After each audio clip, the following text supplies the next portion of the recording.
आज हम जानेंगे राजा अज की विस्तृत कथा के बारे में। सूर्यवंश की गौरवशाली परंपरा में राजा दिलीप, राजा रघु, राजा अज और राजा दशरथ जैसे महान राजा हुए। इनमें राजा अज का नाम विशेष सम्मान के साथ लिया जाता है। वे पराक्रमी, धर्मनिष्ठ, दयालु और प्रजावत्सल राजा थे।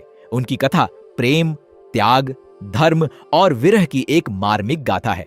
दोस्तों, एक कथा को बनाने में बहुत मेहनत और खोज करनी पड़ती है। कृपया हमारे चैनल चैतन्य भक्ति संसार को सब्सक्राइब कर लाइक, कमेंट और शेयर करें। राजा अज का जन्म और बाल्यकाल राजा रघु अपने समय के महानतम राजाओं में गिने जाते थे। उनके राज्य में प्रजा सुखी थी और चारों ओर समृद्धि थी। जब राजा रघु के यहाँ पुत्र का जन्म हुआ तो पूरे राज्य में उत्सव मनाया गया। उस बालक का नाम रखा गया अज। राजकुमार अज बचपन से ही असाधारण प्रतिभा वाले थे। उन्होंने वेद, शास्त्र, राजनीति, युद्ध कला, धनुर्विद्या और घुड़सवारी की शिक्षा प्राप्त की। गुरुजन उनकी बुद्धिमत्ता और विनम्रता से अत्यंत प्रसन्न रहते थे। जैसे जैसे वे बड़े हुए, उनका तेज और पराक्रम दूर दूर तक प्रसिद्ध होने लगा। राजा रघु ने उन्हें धर्म और न्याय के मार्ग पर चलने की शिक्षा दी। इंदुमती का परिचय उसी समय विदर्भ देश में एक अत्यंत सुंदर और गुणवान राजकुमारी रहती थीं, जिनका नाम इंदुमती था। इंदुमती केवल रूपवती ही नहीं थीं, बल्कि विदुषी, धर्मपरायण और दयालु भी थीं। उनके सौंदर्य की चर्चा अनेक राज्यों तक पहुंच चुकी थी।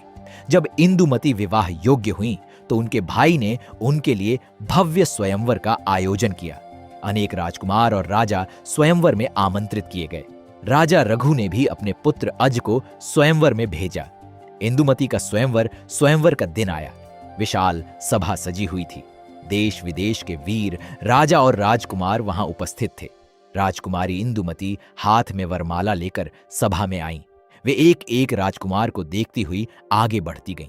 कई राजा अत्यंत शक्तिशाली थे, कई धनवान थे और कई प्रसिद्ध योद्धा थे, लेकिन इंदुमती का मन किसी पर नहीं ठहरा।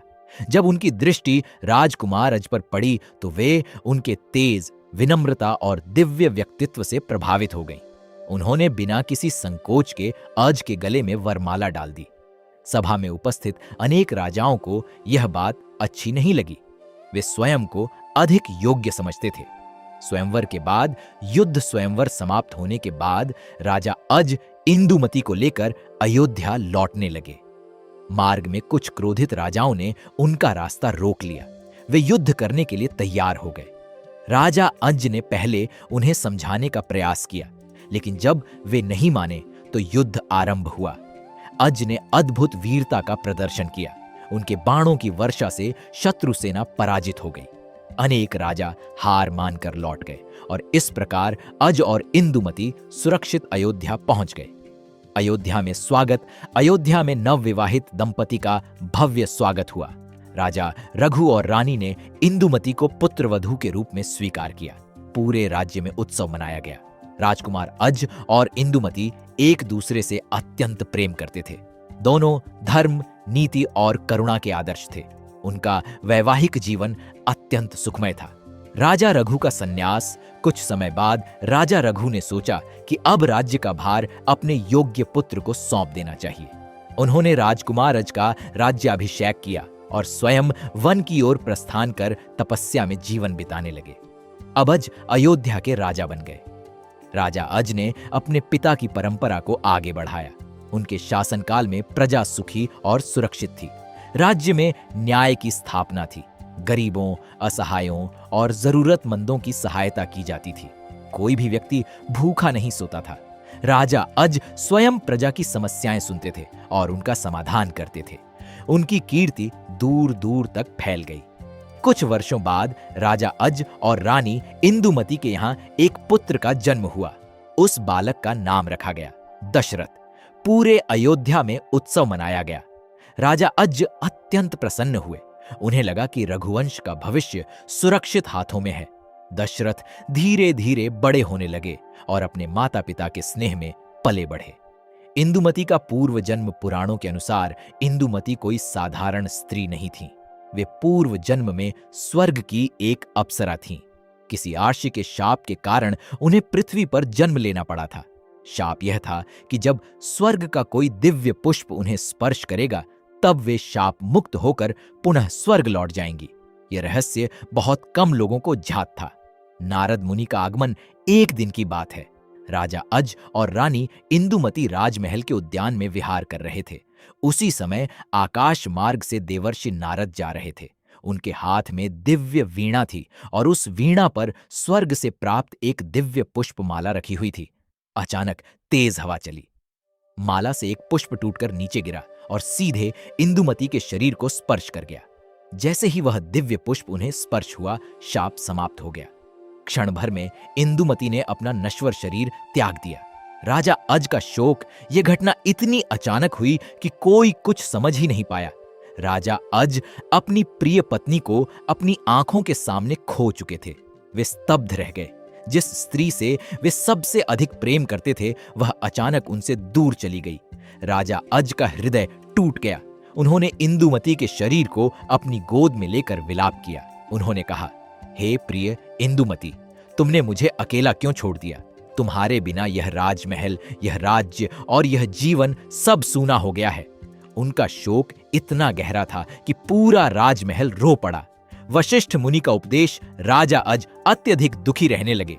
तब महर्षि वशिष्ठ ने उन्हें समझाया, राजन, संसार में जो जन्म लेता है उसकी मृत्यु निश्चित है। आत्मा अमर है। इंदुमती अपने दिव्य लोक को प्राप्त हुई है।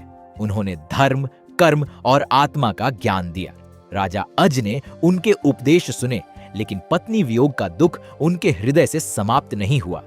दशरथ का पालन पोषण अपने गहरे दुख के बावजूद राजा अज ने अपने पुत्र दशरथ के पालन पोषण में कोई कमी नहीं आने दी। उन्होंने दशरथ को श्रेष्ठ गुरुओं के पास शिक्षा के लिए भेजा। दशरथ ने युद्ध कला, शास्त्र, वेद और राजनीति का ज्ञान प्राप्त किया। राजा अज अपने पुत्र को देखकर प्रसन्न होते थे क्योंकि उन्हें इंदुमती की याद आती थी। विरह में बीतता जीवन समय बीतता गया, लेकिन राजा अज अपनी पत्नी को नहीं भूल सके। वे राज कार्य तो करते थे, किंतु उनके मन में हमेशा इंदुमती की स्मृतियां बनी रहती थीं। उद्यान, महल और वे सभी स्थान जहां वे इंदुमती के साथ गए थे उन्हें बार बार उनकी याद दिलाते थे। उनका मन संसार से धीरे धीरे विरक्त होने लगा। दशरथ को राज्य सौंपना जब दशरथ युवा और योग्य हो गए, तब राजा अज ने उन्हें राज्य की जिम्मेदारियां सौंपनी शुरू कर दी।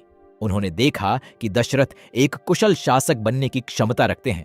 राजा अज को विश्वास हो गया कि रघुवंश का भविष्य सुरक्षित है।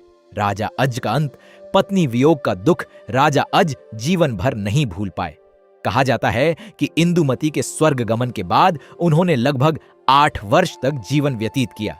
अंततः उन्होंने अपने पुत्र दशरथ को राज्य सौंप दिया और संसार से विरक्त हो गए। कुछ समय बाद उन्होंने भी इस नश्वर शरीर का त्याग कर दिया। उनकी आत्मा अपनी प्रिय इंदुमती से पुनः मिलन के लिए दिव्य लोकों की ओर प्रस्थान कर गई। राजा अज की विरासत राजा अज का जीवन हमें कई महत्वपूर्ण शिक्षाएं देता है। धर्म और न्याय के मार्ग पर चलना चाहिए। शक्ति के साथ विनम्रता भी आवश्यक है। सच्चा प्रेम जीवन को सुंदर बनाता है। संसार में सब कुछ नश्वर है, आत्मा अमर है और कर्म ही मनुष्य की वास्तविक पहचान है। राजा अज के बाद उनके पुत्र दशरथ अयोध्या के राजा बने और आगे चलकर उनके घर भगवान श्री राम का अवतार हुआ।